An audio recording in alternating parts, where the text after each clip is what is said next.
ओम साई राम, जय साई राम, श्री सच्चिदानंद सद्गुरु साईनाथ महाराज जी की जय। श्री साई सचित्र अध्याय 8।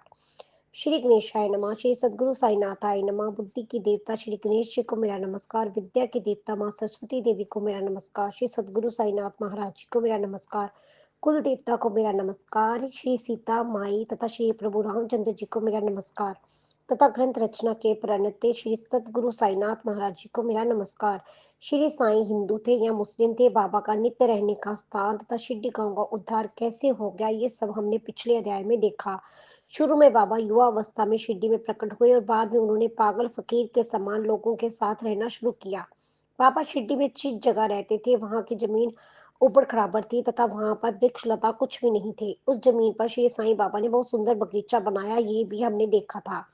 अब इस अध्याय में हम देखेंगे हमारे जीने का यथार्थ क्या है। श्री साईं बाबा की भिक्षावृत्ति तथा बाबा के भूखे रहकर भाजपाई किस प्रकार तड़प उठती थी, बाबा की भोजन करने की प्रक्रिया, इन सब बातों का विवेचन भी इस अध्याय में करेंगे। अपना पेट तो कोई भी भरता है, कुत्ते तथा अन्य प्राणी जगत में भी पेट भरने का कार्य होता है, लेकिन वास्तव में हम मनुष्य प्राणी को ये सोचना ही है कि भगवान ने हमें ये जो शरीर दिया है, उस शरीर का हम हमारे जीवन में ऐसा कुछ कर दिखाना है कि हमारे मरने के पश्चात भी लोग हमें याद करेंगे। हमारे जन्म को सार्थक करना हमारे हाथ में है। यदि हमने हमारे पूर्व जन्म में कुछ अच्छा कर्म किया होगा, तभी हमें उस कर्म के पुण्य से नरदेह की प्राप्ति होती है। इसके बारे में हमें श्री भगवत गीता में भी सीखने को मिलता है। अपना पेट तो कोई भी भरता है, लेकिन नरदेह को प्राप्ति के बाद अपना पेट भरना, मैथुन करना भी अपने जीवन की सामान्य प्रक्रिया है। ये तो परखर सत्य अवश्य है, लेकिन इस जन्म में अगर हम अच्छा कर्म करेंगे तो हमें जीवन को सार्थक बना सकते हैं। यदि हम सब ये नहीं कर सकेंगे तो फिर भी हमारे जीवन जीने का क्या मतलब है। पिंड पोषण तथा मैथुन जैसी क्रियाएं तो जानवर भी करते हैं, इसलिए अगर यही सब बात है तो हमें हमें तथा जानवर में क्या फर्क। हमारा शरीर तो मल मूत्र से भरा हुआ है तथा हम इस देह को कब छोड़कर जाएंगे, इसका भी कोई निश्चित समय नहीं है। ये एक शाश्वत सत्य है कि हमारे शरीर के भीतर अनंत क्रिम क्रियाओं का घर है, जिसके कारण हमें अनेक रोगों का सामना करना पड़ता है। हमारा देह घोड़े के समान होने के बावजूद क्षणभंगुर है। उसमें मांस, स्नायु तथा हड्डियां भी है और उसमें मल मूत्र भी भरा होने के कारण दुर्गंध आती रहती है। मानव शरीर ये त्वचा, स्नायु, वेद, मज्जा, हड्डियां तथा वायु जैसा अमंगल स्वरूप से भरा है।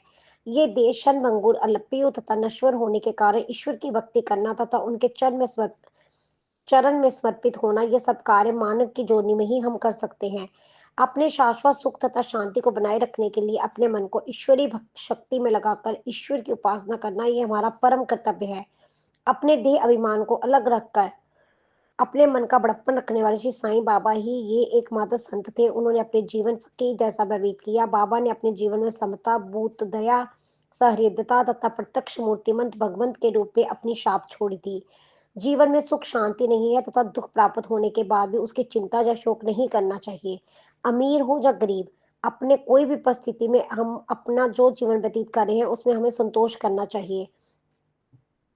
हमें परमात्मा की स्तुति करना भी एक असाधारण सी बात है, जिसके इशारे पर यह सृष्टि अपना खेल दिखती है। जहाँ एक क्षण में किसी का भी राव होना या रंक होना, ये भी अपने संचित में लिखा रहता है। परम ब्रह्म अवतार श्री साईनाथ महाराज ने अपने हाथ में कटोरी लेकर घूमते ही थे तथा कहते थे कि हे गुड़िया, मेरी रोटी दो। वे ऐसा कहकर जब भिक्षा मांगने के लिए लोगों के द्वार जाते थे, तब उस समय शिरडी के लोग कितने भाग्यशाली होंगे जब वह बाबा को अपनी हाथ से भिक्षा देते होंगे। बाबा को भिक्षा में जो भी मिलता था, चाहे वह सब्जी थी, रोटी थी, दूध था, दही था, महिषास हो, उसे बाबा उनके साथ रहने वाले टमरेल में डाल देते थे। ये सब खाने की चीजें बाबा एक साथ मिला लेते थे। उसके बाद वह चटाई डालकर खाना खाने के लिए बैठते थे। पदार्थ अलग अलग रहते थे, लेकिन बाबा का मूल उद्देश्य तो अपने पेट की आग शांत करना रहता था। जब सब पदार्थ एक साथ मिलने के बाद उसे खाने में बाबा को क्या स्वाद आता होगा, ये तो भी वो ही जाने। अपने जीव को किस प्रकार स्वाद मिलता था या नहीं मिलता, उसे बाबा को ही लेना देना नहीं था।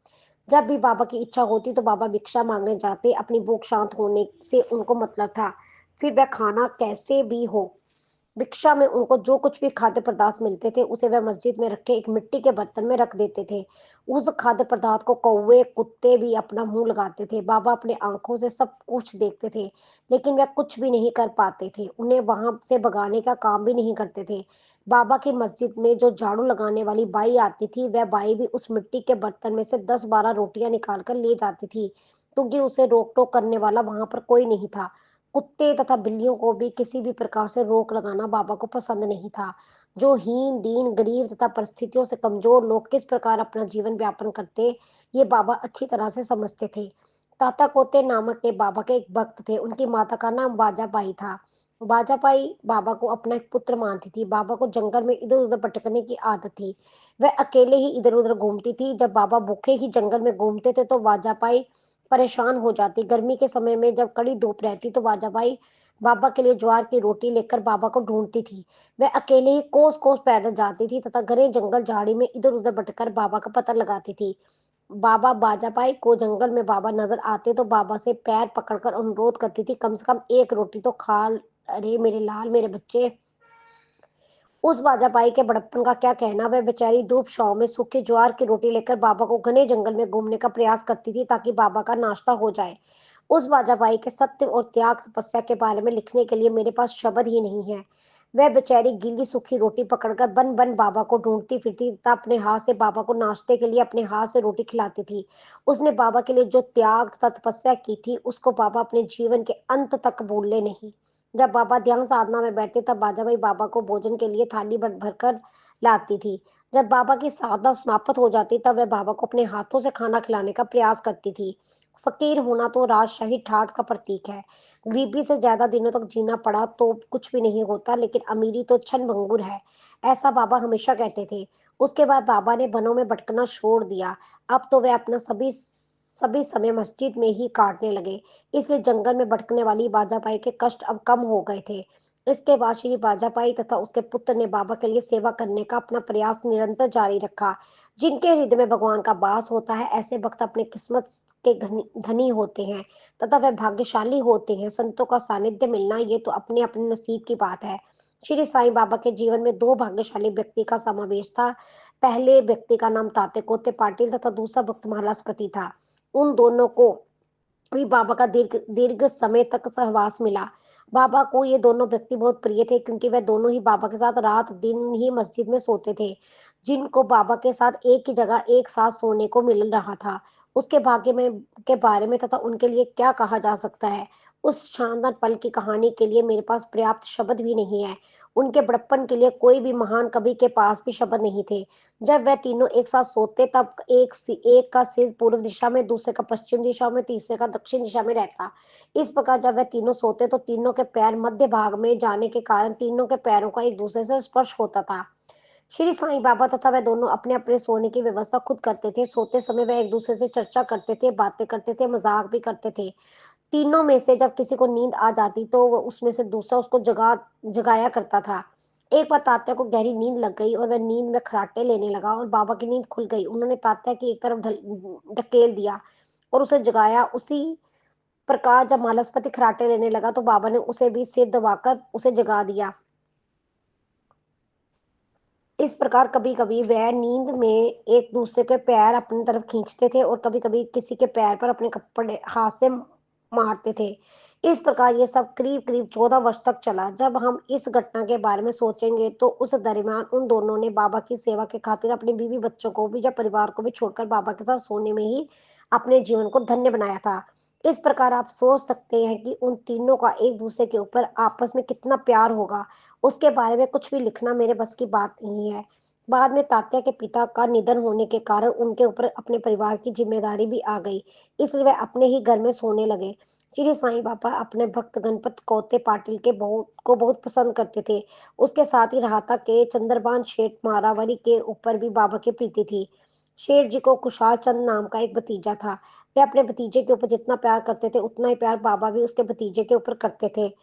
इन सब में किस प्रकार भला करूं, ये बाबा रात दिन सोचते थे।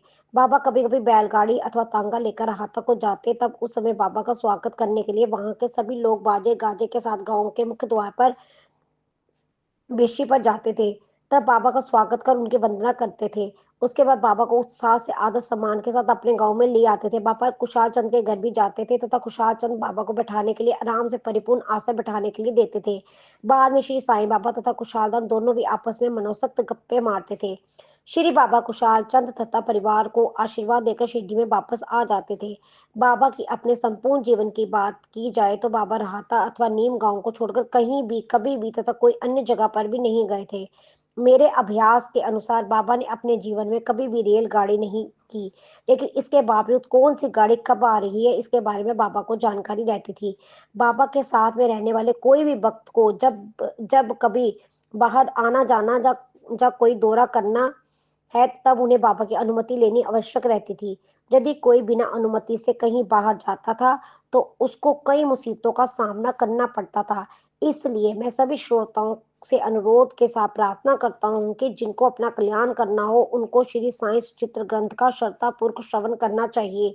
इस प्रकार श्री संत तथा सज्जनों से प्रेरित एवं भक्त हेमाडपंत द्वारा रचित श्री साईं समर्थावर्तनम नामक अष्टक अध्याय अब संपूर्ण हो गया। श्री सद्गुरु साईनाथ परमस्तु शुभम भवतु। ओम साई राम, जय साई राम। बाबा साईं सबकी बलि कर रहे।